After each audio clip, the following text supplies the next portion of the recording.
नमस्कार, शिवशंभू मशरूम फार्ममध्ये आपलं स्वागत आहे। हे पाहू शकता, हे विहीर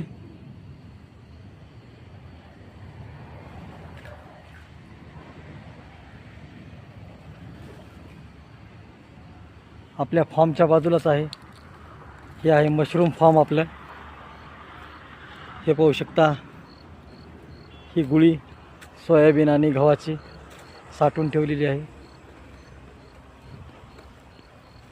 आणि हे पाहू शकता, आम्ही पूर्ण झाडं लावलेली आहेत फुलाचे।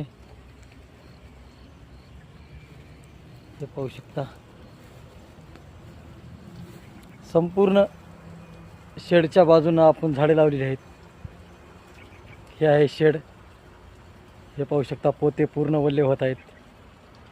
हे पाहू शकता, टेम्परेचर मेंटेन करण्यासाठी हे पोत्याचा खूप फायदा होतो।